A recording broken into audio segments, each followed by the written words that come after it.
प्रायश्चित। पाठ शुरू करने से पहले हम लोग पढ़ेंगे लेखक परिचय यानी लेखक के बारे में। भगवती चरण वर्मा, इसके जो पाठ के लेखक हैं वो है भगवती चरण वर्मा। भगवती चरण वर्मा का जन्म 30 अगस्त 1903 को उत्तर प्रदेश के उन्नाव जिले के सफीपुर गांव में हुआ था। इन्होंने इलाहाबाद से BA LLB की डिग्री प्राप्त की। इसके बाद वर्मा जी ने कविता लिखना प्रारंभ किया, साथ ही ये उपन्यास के रूप में भी प्रसिद्ध हुए। 1936 के आसपास वर्मा जी ने फिल्म कॉरपोरेशन कलकत्ता में कार्य किया। उस समय तक इन्होंने विचार नामक साप्ताहिक का प्रकाशन संपादन किया। तत्पश्चात मुंबई में फिल्म कथा लेखन, दैनिक नवजीवन का संपादन व आकाशवाणी के कई केंद्रों में कार्य किया। इन सभी गतिविधियों में भाग लेने के बाद मृत्यु पर्यंत वर्मा जी ने स्वतंत्र साहित्य कार्य के रूप में लेखन किया। इनके चित्रलेखा उपन्यास पर 2 फिल्में बनी हैं।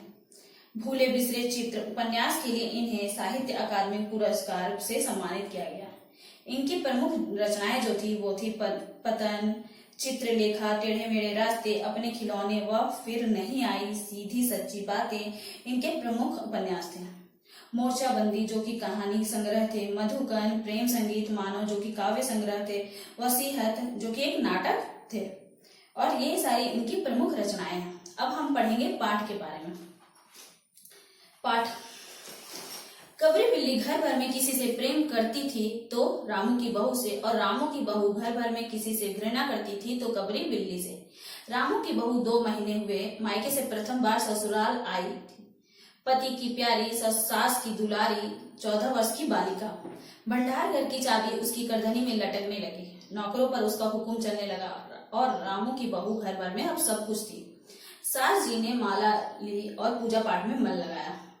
एक दिन रामू की बहू ने रामू के लिए खीर बनाई। पिस्ता, बादाम, मखाने व तरह तरह के मेवे दूध में उठाए गए। सोने का वर्क चिपकाया गया और खीर भर करके कटोरे में के कमरे के ऐसे स्थान पे रखा जहां कोई पहुंच ना सके, यानी बिल्ली ना पहुंच सके। रामू की बहू इसके बाद पान लगाने में लग गई। उधर कमरे में बिल्ली आई। ताक के नीचे खड़े होकर उसने ऊपर कटोरे की ओर देखा, सूंघा, ताक की ऊंचाई अंदाजी और देखा रामू की बहू पान लगा रही है। पान लगाकर रामू की बहू सास जी को पान देने चली गई तो कबरी ने छलांग मारी। पंजा कटोरे में लगा और कटोरा झन्नाट की आवाज के साथ फर्श पर आ गिरा। इसमें क्या होता है कि एक कबरी बिल्ली रहती है जो कि रामू की बहू के घर पे रहती है, और वो जो है सबसे ज्यादा प्रेम करती थी रामू की बहू से। और रामू की बहू क्या करती थी, सबसे ज्यादा नफरत करती थी किससे, और घृणा किससे करती थी, कबरी बिल्ली से। अभी रामू की बहू को आए हुए अपने ससुराल में सिर्फ 2 ही महीने हुए थे, और इन 2 महीनों में वो क्या सबसे ज्यादा प्यारी हो गई अपने पति की और सास की दुलारी हो गई। 2 महीने के अंदर में वो अब क्या, वो घर की मालकिन हो गई। भंडार घर की चाबी उसके कमर में लटकी रहती थी और नौकरों पे उसका हुक्म चलने लगा। एक दिन क्या होता है, कबरी बिल्ली जो आ जाती थी, रामू की बहू क्या करती है, एक दिन उसके लिए मतलब रामू के लिए अपनी खीर बनाती है। और रामू के लिए खीर बनाती है तो उसमें बहुत सारे मेवे देती है कि पिस्ता, बादाम, काजू, अखरोट और बहुत सारे चीज, और उसके ऊपर जो खीर के ऊपर सोने का वर्क चढ़ाती है और खीर के कटोरे को भरकर कमरे के एक ऐसे स्थान पे रखती है जहां पे बिल्ली ना पहुंच सके। और वो क्या करती है, खीर बनाकर वहां रखती है और वहां से निकलकर पान बनाने लगती है अपनी सास को देने के लिए। इधर कबरी बिल्ली उस कमरे में आती है, यानी उस रसोई घर में आती है और देखने लगती है कि उस कटोरे को कहाँ रखा गया और उसका ऊंचाई मापने लगती है। एक अंदाजा लगाती है कि वो कटोरी कैसे उस तक पहुंचा जा सके, उस कटोरी तक कैसे पहुंचा जा सके। इधर रामू की बहू क्या करती है, पान को ले जाकर अपनी सास को देने वाली होती है, और कबरी बिल्ली क्या देखती है उसको कि वो पान दे रही है अपनी सास को।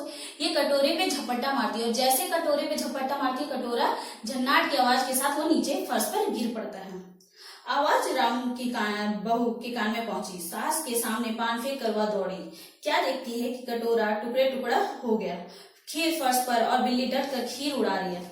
रामू की बहू को देखते ही कबरी चंपत। रात भर उसे नींद नहीं आई। रामू सुबह देखा कबरी देहरी पर बैठी बड़े प्रेम से उसे ताक रही है। रामू की बहू ने कुछ सोचा, इसके बाद मुस्कुराते हुए उठी। कबरी रामू की बहू के उठते ही खिसक गई। रामू की बहू जब हाथ में पाटा लेकर लौटी तो देखती है कि कबरी दूध पर जुटी हुई मौका हाथ में आ गया। सारा बल लगाकर पाटा उसने बिल्ली पर पटक दिया। कबरी हिली ना डुली, न चीखी न चिल्लाई, बस एकदम पलट गई। आवाज जो हुई तो महरी झाड़ू छोड़कर, मिश्रानी रसोई घर छोड़कर और सास पूजा छोड़कर घटनास्थल पर पहुंचती है। इधर क्या होता है, जैसे वो खीर रखी जाती है तो बिल्ली गिरा देती है उस खीर के कटोरे को और खीर खाने लगती है। और इधर जब आवाज सुनती है रामू की बहू तो वो क्या करती है, जो पान सास को दे रही होती है उसकी तरफ फेंक कर वो वहां से रसोई घर में पहुंचती है। तो क्या देखती है कि बिल्ली जो है वो, कबरी बिल्ली जो है वो खीर को खा रही है। अब इसको गुस्सा तो बहुत आता है, उसको रात भर उसकी वजह से नींद नहीं आती है। अब दूसरे दिन क्या होता है, सुबह में क्या देखती है, रामू की बहू कबरी जो है वो डेयरी पर बैठी हुई है। रामू की बहू उठती है तो जैसे वो उठती है वो कबरी बिल्ली जो वहां से वो खिसक जाती है। इधर रामू की बहू मुस्कुराते हुई गई और फिर क्या एक पाटा लेके आती है और वो बिल्ली, इधर तब तक बिल्ली क्या कर रही होती है, दूध पी रही होती है और वो पाटा को लेके रामू की बहू बिल्ली पर मार देती है। और जिसके बाद बिल्ली ना हिलती है, ना डुलती है, ना चिल्लाती है, ना चीखती है और वहीं पे पलट जाती है। इधर जब पाटा का गिरने का आवाज सुनता है सबको, जैसे मिश्रानी और महरी जो कि काम कर रही थी घर में और जो उसकी सास थी जो कि पूजा कर रही थी, वो सब काम छोड़कर उस जगह पे पहुंच जाती है। महरी बोले, अरे राम, बिल्ली तो मर गई माँ जी, बिल्ली की हत्या बहू से हो गई, यह तो बुरा हुआ। मिश्रानी बोली, माँ जी, बिल्ली की हत्या और आदमी की हत्या बराबर है, हम तो रसोई ना बनावेंगे जब तक बहू के सिर हत्या रहेगी। सास बोली, हाँ ठीक तो कहती हो, जब तक बहू के सिर से हत्या ना उतर जाए तब तक कोई पानी भी पी नहीं सकता, ना खाना खा सकता है। बहू यह क्या कर डाला, महरी से कहा, जल्दी दौड़कर पंडित को बुला लाओ। बिल्ली की हत्या की खबर बिजली की तरह आस पड़ोस में फैल गई। पड़ोस की औरतों का रामू के घर तांता बन गया। इधर क्या होता है, जैसे वो बिल्ली को मारती है, रामू की बहू मारती है वो पाटा से, ऐसे सबको पता चल जाता है। और इधर मारी क्या बोलती है कि अब तो पाप हो गया, बिल्ली को मार दिया आपकी बहू।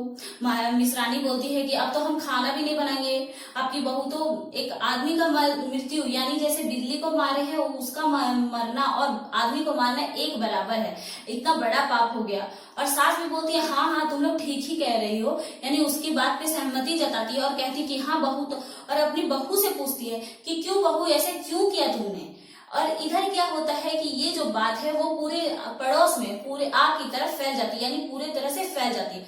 अब तो उसके घर पे, रामू की बहू के घर पे सबका आना जाना लगा रह गया। अब इधर सास क्या बोलती है महरी को, जाओ तुम पंडित जी को बुला लाओ, इसका क्या करेंगे, प्रायश्चित करेंगे। पंडित परम सुख को जब यह खबर मिली उस समय वे पूजा कर रहे थे। खबर मिलते ही पूजा छोड़कर उठ खड़े हुए। पंडित नाइन से मुस्कुराते हुए बोले, भोजन ना बनाना, लाला घसीराम की पुतहू ने बिल्ली मार डाली, प्रायश्चित होगा, पकवान पर हाथ लगेगा। कहा जाता है कि मथुरा में जब पंसेली खुराक वाले पंडित जी को ढूंढा जाता था तो पंडित परम सुख जी को उस सूची में प्रथम स्थान दिया जाता था। पंडित परम सुख पहुंचे और कोरम पूरा हुआ। पंचायत बैठी। किस्नू की माँ ने कहा, पंडित जी, बिल्ली की हत्या करने से कौन सा नरक मिलता है।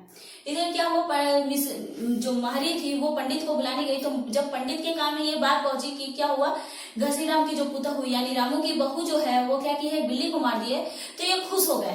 क्यों? क्योंकि इनको तो अब ये लगने लगा कि चलो अब हमको तो बहुत सारा धन मिलेगा, बहुत सारा खाने का चीज मिलेगा।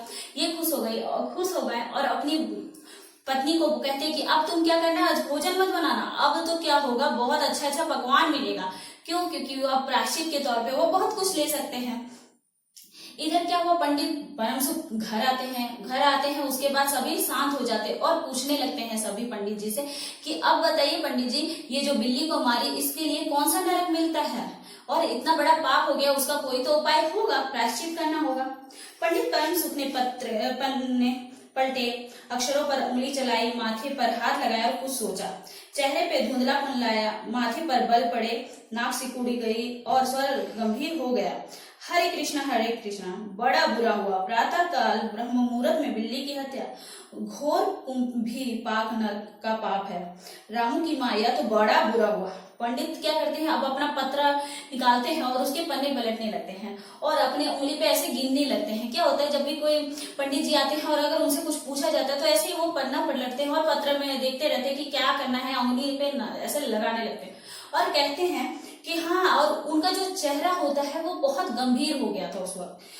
ऐसे नाक सिकुड़कर और गंभीरता के साथ बोलते हैं कि बहुत बड़ा पाप हो गया, वो भी कब, सुबह सुबह एकदम ब्रह्म मुहूर्त में आपकी बहू जो है वो क्या की है, बिल्ली को मार दिया। इसके लिए तो आपको कुंभी पाप मिलेगा, आपको तो नरक जाना पड़ेगा। और ऐसा कहते हुए वो रामू की माँ को कहते हैं। रामू की माँ की आंखों में आंसू आ गए। फिर पंडित जी अब क्या होगा, आप ही बतलाइए।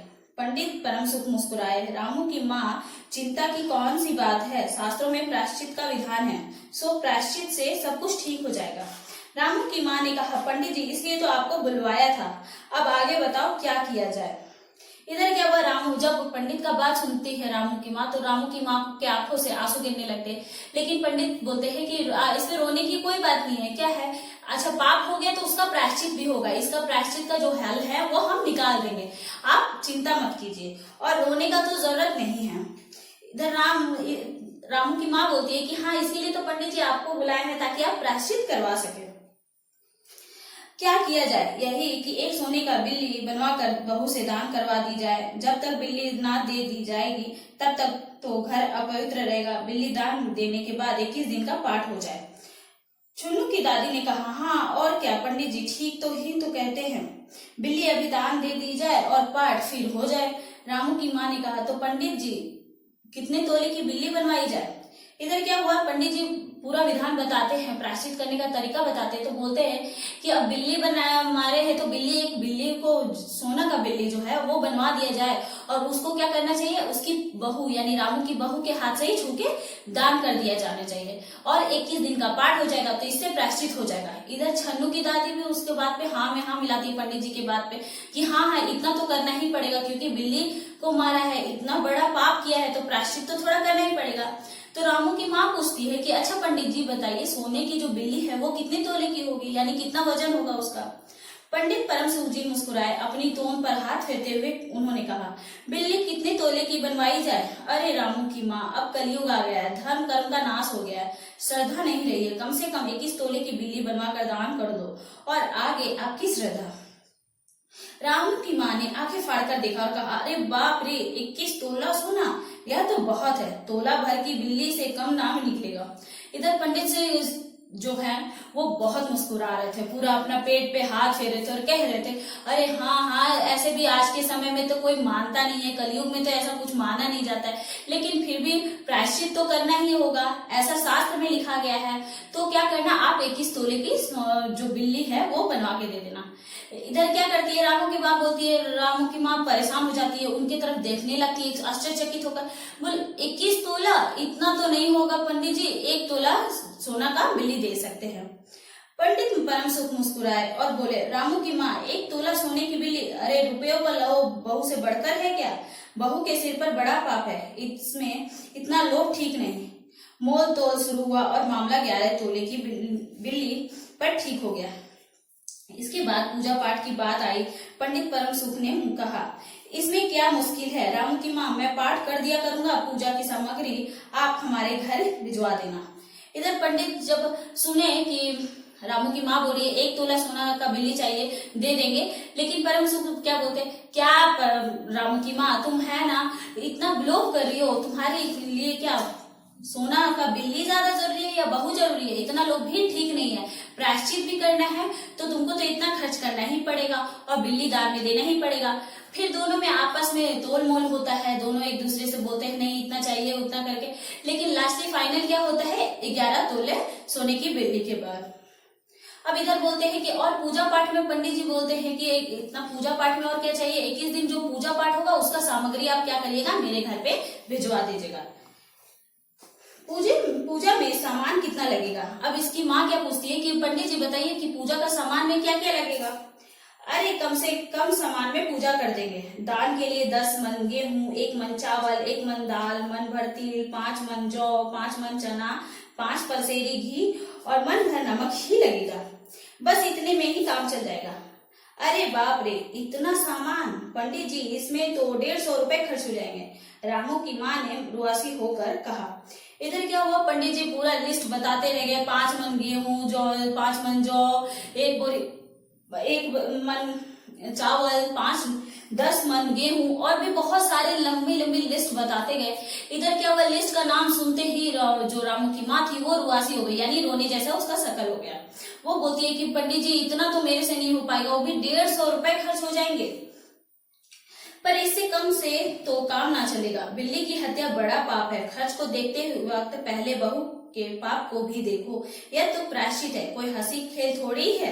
इधर क्या वो पंडित जी बोलते हैं कि तुम पहले पाप तो देखो, इतना खर्च तुम देख रही हो, तुम पाप करते हुए पहले का जो पाप करने से पहले कभी देखी बिल्ली की हत्या की हो, कितना बड़ा पाप है, इसके लिए थोड़ा मोड़ा तो खर्चा करना ही पड़ेगा, और तुम क्या पाप पुण्य को जो है खेल मजाक समझ के रखी है। पंडित परम सुख की बात से प्रभावित विष्णु की माँ ने कहा, पंडित जी ठीक तो कहते हैं, बिल्ली की हत्या कोई ऐसा वैसा पाप तो नहीं, बड़े पाप के लिए बड़ा खर्च भी चाहिए। चुन्नू की दादी ने कहा, नहीं तो क्या, दान पुण्य से ही पाप करते हैं, दान पुण्य में किफायत ठीक नहीं। मिश्रानी ने कहा, और फिर माँ जी आप लोग बड़े आदमी ठहरे, आप लोगों को इतना खर्च अखरेगा। इधर क्या होता है, जब पंडित जी इतना सारा बात बोलते हैं तो कृष्णु की दादी जो होती है वो बहुत ज्यादा, कृष्णु की जो माँ है वो बहुत प्रभावित होती है और पंडित जी की बात में हाँ से हाँ मिलाती है और कहती है कि हाँ हाँ इतना बड़ा पाप कौन सा हुआ है, तो आप खर्च भी तो थोड़ा करना पड़ेगा। इधर छुन्नू की दादी भी सहमत हो जाती है उनके बात पे, पंडित जी की बात से, और वो भी बोलते हैं कि हाँ थोड़ा ही खर्च है, कोई दिक्कत नहीं है, आपका पाप तो धुल जाएगा। और जो मिश्रानी रहती है, यानी जो उसके घर में काम कर रही होती है, वो बोलती है उस रामू की माँ को कि क्या माँ जी आप इतने ज्यादा पैसे वाले, फिर भी आप थोड़ा सा खर्च के लिए परेशान हो रहे हैं, आपके पास तो बहुत पैसे हैं। और रामू की माँ ने चारों ओर देखा, सभी पंच पंडित के साथ। पंडित परम सुख मुस्कुरा रहे थे। उन्होंने कहा, रामू की माँ, एक तरफ तो बहू के लिए कुंपी पाक नरक है और दूसरी तरफ तुम्हारे जिम्मे थोड़ा सा खर्च, सो उससे मुंह ना मोड़ो। फिर जरा कुछ बिगड़ते हुए बोले, रामू की माँ, यह तो खुशी की बात है, अगर तुम्हें यह अखरता है तो ना करो, मैं चला। इतना कहकर पंडित जी ने पोथी पत्रा बटोरा। इधर क्या होता है, देखती है रामू की माँ क्या कि जो भी है, जितनी भी वहां पे स्त्रियां थी, सभी क्या कर रहे हैं, पंडित के साथ ही है और सभी उनकी बातों में सहमति जता रहे हैं। तो रामू की माँ को हार मानकर बोलना ही पड़ता है कि हाँ। और इधर पंडित जी भी गुस्से में बोलते हैं कि अब आपको तुम जो है खर्च ही देखना है तो आप खर्च ही देखो, इतना बड़ा पाप करके नर्क भोगोगी, वो चीज तो तुम्हें दिख नहीं रहा है, और थोड़ा सा खर्च ही होगा ना तुम्हारे जिम्मे में, तुम्हारा पाप तो धुल जाएगा। और इतना बोलते हुए वो गुस्से में अपना जो पत्र है और पोथी है सब उठा के वो निकलने के लिए तैयार हो जाते हैं। अरे पंडित जी, रामू की माँ को कुछ नहीं अखरता, बेचारी को कितना दुख है, बिगड़ो नहीं। मिश्रानी, छुन्नू की दादी और कृष्णु की माँ ने एक स्वर में कहा। रामू की माँ ने पंडित जी के पैर पकड़े और पंडित जी ने जमकर आसन लगाया। इधर क्या होता है कि जब पंडित जी उठ के जाने लगते हैं तभी सभी बोलने लगती है एक साथ, छन्नू की दादी, मिश्रानी और फिर कृष्णु की माँ की, ऐसा कुछ नहीं है पंडित जी, रामू की माँ को कुछ नहीं अखर रहा है, आप पाप जो है वो प्रायश्चित करने का बताइए, जो गलती हो चुका है उसका प्रायश्चित करने का उपाय बताइए और आप ऐसा कीजिए। इधर रामू की माँ क्या करती है, उनके पैर पकड़ लेती है और बोलती है, हाँ पंडित जी मुझसे गलती हो गया, वो मान लेती है। और पंडित जी क्या करते हैं, उनकी बात सुनकर वहां पे जमकर आसन लगा लेते हैं, यानी बैठ जाते हैं। और क्या, अब इसके बाद रामू की माँ पूछती है, और क्या क्या करना होगा पंडित जी बताइए। 21 दिन के पाठ के 21 रुपए और 21 दिन तक दोनों वक्त 5-5 ब्राह्मणों को भोजन करवाना पड़ेगा। कुछ रुक कर पंडित परम सुख ने कहा, इसकी चिंता मत करो, मैं अकेले दोनों समय भोजन कर लूंगा और मेरे अकेले से 5 ब्राह्मणों के भोजन का फल मिल जाएगा। अच्छा, सो अब प्रायश्चित का प्रबंध कराओ। रामू की माँ, 11 तोला सोना निकालो, मैं उसे बिल्ली बनवा कर ले आता हूँ। 2 घंटे में मैं बिल्ली बनवा कर लौटूंगा, तब तक पूजा का सब प्रबंध करके रखो और देखो पूजा के लिए। इधर क्या होता है, और बोलती है जब रामू की माँ की, और क्या क्या लगेगा पंडित जी, तो पंडित जी को बोलते हैं 21 दिन पूजा करना है तो 21 रुपया, और 21 दिन जो भोजन बनाना होगा 5-5 पंडित का वो करवाना होगा। लेकिन फिर थोड़ा मुस्कुरा कर बोलते हैं कि कोई बात नहीं, तुम क्या करो, 5-5 पंडितों का नहीं, सिर्फ मेरे ही भोजन के लिए व्यवस्था करवा देना, मेरे ही जो भोजन करने से तुम्हें 5 पंडितों का पुण्य मिल जाएगा, फल मिल जाएगा। और बोलते हैं फिर कि अच्छा ठीक है, अब हो गया, अब सामान बता दिए, अब तुम क्या करो, जाके जो है सोना दे दो हमको, जाके हम हम बिल्ली बनवा कर लेके आते हैं, तब तक तुम क्या करो, और सारे सामान का इकट्ठा करो। जैसे ही इकट्ठा हो जाए तो हम पूजा स्टार्ट करते हैं। जब तक इनका पूरा बात कंप्लीट होता भी नहीं, यानी खत्म होता भी नहीं है, तब तक पंडित जी की बात समाप्त हुई भी ना थी कि महारी हंसती हुई कमरे में घुस आई। सब चौंक उठे। रामू की माँ ने घबरा कर कहा, अरे क्या हुआ रे? मारी ने लड़खड़ाते हुए स्वर में कहा, माँ जी बिल्ली तो उड़कर भाग गई। इधर क्या हुआ, पंडित जी की पूरी बात कंप्लीट खत्म हुई भी नहीं थी कि वहां पे महरी दौड़ते हुए आती है और सभी महरी को देखने लगते हैं। और महरी को रामू की माँ पूछने लगती है, क्या हुआ, तुम इतना क्यों भाग रही हो, हाफ क्यों रही हो? और उसकी तरफ सभी गौर से देखने लगते हैं। तो महरी कहती है कि माँ जी क्या हुआ कि बिल्ली उठकर भाग गई। जैसे ये बात सुनते हैं सभी चौंक जाते हैं और चौंक उठते हैं। और इधर पंडित का जो प्रायश्चित करने का, पुण्य करने का और पाप मतलब फल देने का था, वो सब धरा का धरा रह जाता है। इतना सारा जो सपना सजाया था पंडित जी का, वो सब टूट जाता है। Thank you.